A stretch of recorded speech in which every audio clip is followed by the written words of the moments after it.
Hey everybody, this is Chaos with Chaos Games, and today I want to talk about um, a few games. This will be the first, I think, three things I'll do today alone because I just wanted to get some catch up while I had the time to do it. I've played three big titles here recently, and just want to talk about them. First one I want to talk about is Ni no Kuni 2. Just give my take on that game and just give you an overview of what I thought about it.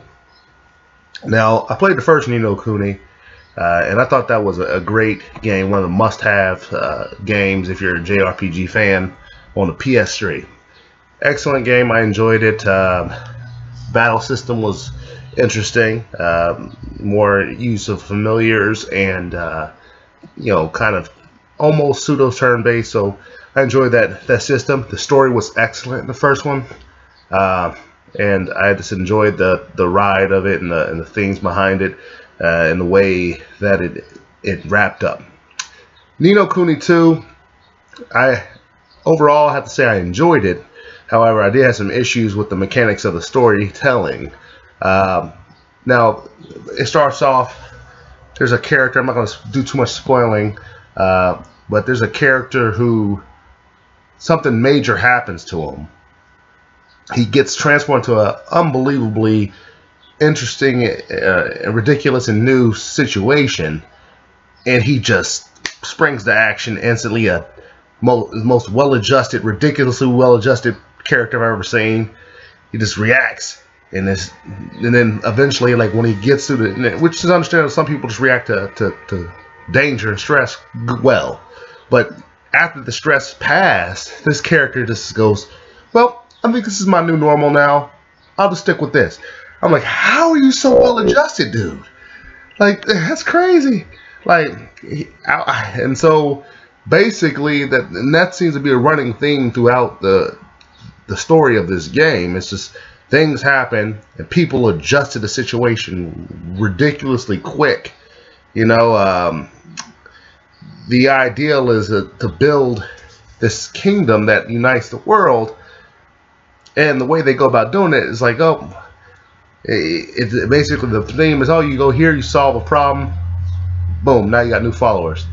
Go here, solve a problem, boom, now you have a whole new group of followers, and that's the theme of the game the whole time, and it's pretty standard and rush, it seemed like to me, but that's okay. I mean, that's obviously, most games aren't going to be perfect.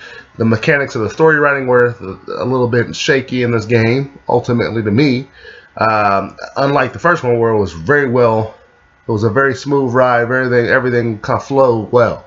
So I just noticed a big difference, drop in story quality, story mechanics and quality in this one, as compared to the first one.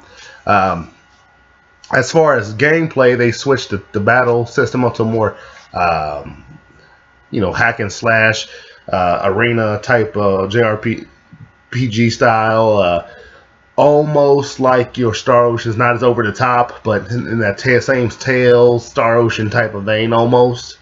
It had an interesting thing with these higgledy allies. You can go a step and activate their powers. So that was interesting. Ultimately, not ridiculously challenging, which isn't a problem. The first one wasn't ridiculously challenging either. It's just, Ni no Kuni was never known for its challenging combat. So I didn't mind the change. It was interesting. I like hack and slash games, so I had no problem with it, and I enjoyed it. So there are other things that had little skirmishes, which were fun. I surprisingly thought they were fun. Basically you just kind of have like a small unit. You go around, and your unit, you can have them where they have certain strengths, and you can just rotate them, and then based on what need you need at the time. If you need a blunt squad to attack with blunt hammers, then you can rotate to them, and they can go and do work. If you need a blade squad, you can rotate to them. If you need an arrow squad, or you need a piercing of a spear squad, just rotate. If you want a defensive squad, various things. They all have their different special moves you can use to make things happen, which I thought was interesting. Again, not overly challenging, especially once you understand how the system works. But still fun. Then you have some other things that happen as well. You have the kingdom building element. The whole purpose is to build a kingdom. Now this was probably one of the simplest yet most fascinating aspects of the game to me. It basically allows you to build this kingdom up from nothing, pretty much, to a massive, wondrous kingdom. And you just do it overnight. You basically going around recruiting citizens to live in your kingdom. They all have specializations, and they can help you run different facilities. And then they give you side quests, and that was probably the best part of the game to me. Just the side quest functions and the open world is again another beautiful overworld in this game. Like the first one had a great overworld.